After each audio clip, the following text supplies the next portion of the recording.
Yes, hello guys. Magandang araw po sa inyong lahat. Ito po si Annie Sipcon.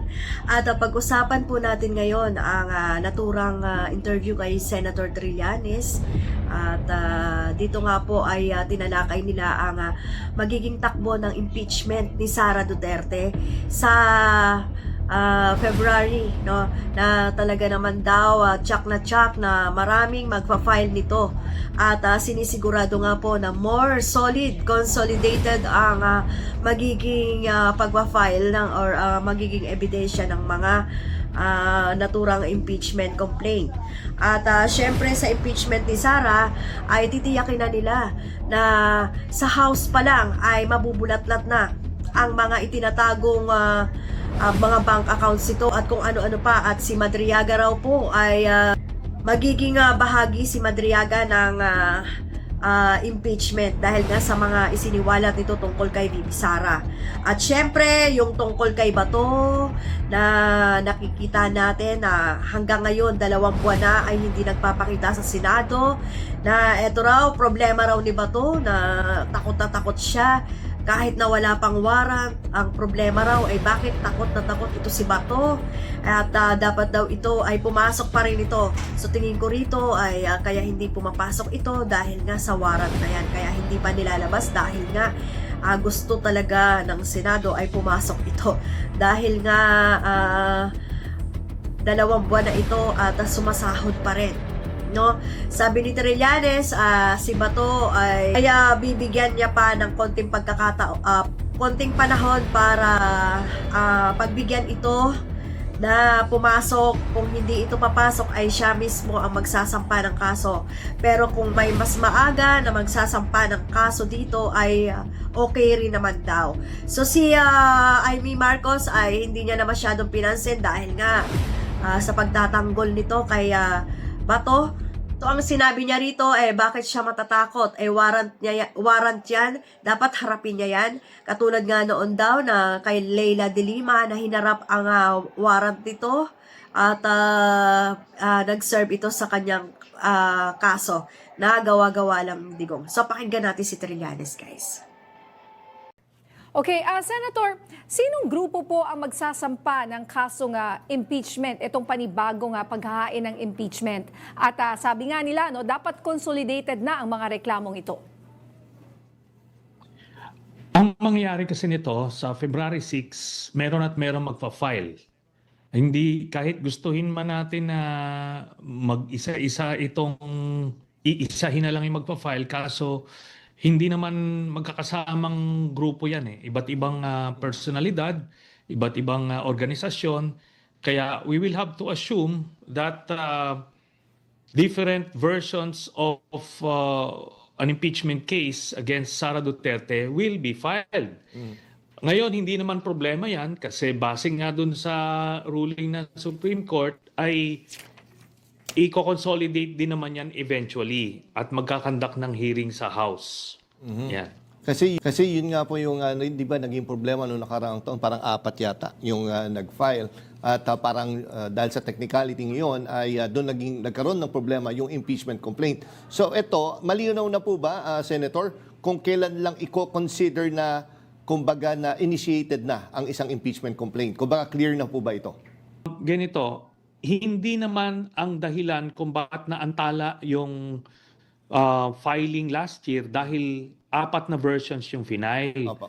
Naantala yon kasi merong interpretasyon yung Korte Suprema na sinasabi nila dapat magkakandak na ng hearing. Hindi pwede yung fast break mode na yung pag kami nakapirma na 1/3 na congressman ay dire-diretso na itatransmit. Ang sinasabi nila, kailangan mag-conduct muna ng hearing para mahima yung mga issue bago magpipirmahan ng 1/3 kung makakaabot man ng 1/3. So, ito, mareresolbahan yan dito. Pag final, the impeachment case will be referred to the committee. Okay, talagang nagkakaproblema. Napuputol po. Sufficiency in form and substance. Okay. Tapos, na, hearing na. Opo, we got po the sagot. No, medyo napuputol-putol po, Senator, pero Yung ulitin ko po yung tanong po ni Nina. Kung saan ho ngayon magpo-focus yung impeachment complaint, ang focus po ba ay confidential funds? Siguro idagdag ko na rin po ba na gagamitin na rin po ba yung affidavit ni Madriaga this time? Yun nga po, yun ang magiging bago. Kailangan isasama na natin yung mga bagong aligasyon. Ito ni Madriaga, diyan pa lang yan sa House, makikita na natin kung talagang nagsasabi ba itong taong ito ng totoo o hindi. So, yan ang madadagdag. Tapos yung ill-gotten wealth, di ba? Yung sa bank accounts niya, lalabas ito dito sa House, House of Representatives pa lang. Makikita na nung tao kasi ito yung pinagkakaiwas-iwasan noon pa nila VP Sara at ni Digong. At ito, finally, di malalabas na to rito. alright. Mapunta naman po tayo dun sa isa pang sitwasyon, man of the hour. Halos 2 buwan na pong hindi nagpapakita si Senator Bato de la Rosa. Ang tanong ng marami, dapat na po ba siyang sampahan ng ethics complaint at this point? Pwede naman pero on my part, ang plano namin is bigyan pa siya ng ilang buwan para masabi natin na talagang binigyan na siya ng pagkakataon para lumabas at magpakita bago tayo magpa-file ng ethics case. At ito naman, kahit hanapin niya sa kahit na anong ahensya ng gobyerno, sinasabi wala pa raw warrant, so wala siyang dahilan para maging absent. Pero yun nga po, in the first place po ba, I don't know partner, kung may narinig ko ba, may binigay bang valid reason na ba si Senator Bato bakit hindi siya nag-a-attend? Senator, may binigay ba siyang paliwanag? Kasi hindi naman yata pwede niya irason na may warrant siya kaya siya hindi po pasok. Yan po, wala po siyang binigay na valid reason. And in fact, tama po kayo dyan, kahit na may warrant ka, kailangan mong harapin, di ba? So, doon mo ilaban kung ano ba yung mga dahilan mo at bakit hindi mo dapat respetuhin yung warrant na yon.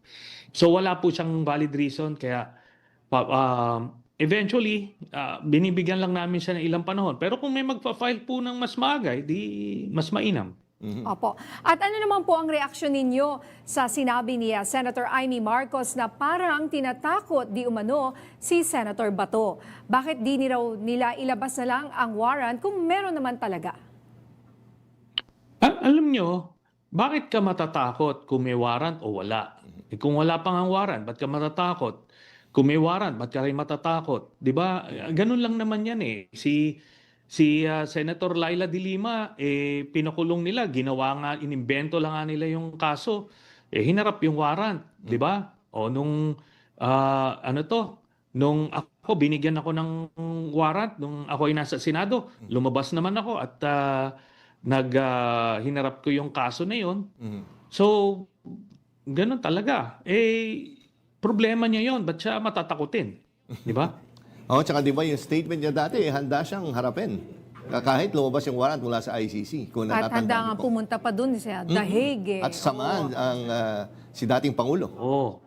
Oo. At yun na nga yung sinasabi ko dito. Kasi alam nyo, yung sa mga kababayan natin, huwag nyo iisipin na inimbentohan lang ng kaso ito si Bato. Alam nyo yan. Alam ng mga kababayan natin yan. Kahit supporter ka pa nila Duterte, nila Bato, alam nyo, nung panahon nila yan, libo-libo yung nangamatay na mga Pilipino. Bawal po yun. Hindi po yan pwede. Kaya itong kasong kinakaharap niya, yun ang basihan. Kaya kailangan harapin niya. Hindi naman ito, pre-na project lang siya. Pero yun nga, Senator, kanina minabasa ako na isang sa social media na sabi niya nung isang influencer na sinabi niya nakita na niya yung warrant daw mula sa ICC. Pero Senator, kayo po ba, may info kayo once and for all, meron ba talagang warrant nang nakalabas laban kay Senator Bato? I would not confirm or deny having seen any warrant. Basta it's up to the judgment call ni Bato kung meron bang warrant o wala. at pumasok siya. But that aside, kailangan obligasyon niyang pumasok kasi binoto siya nung taong bayan nung nakarang halalan eh. So ano siya doon? Obligasyon niya 'yon. Duty niya 'yon.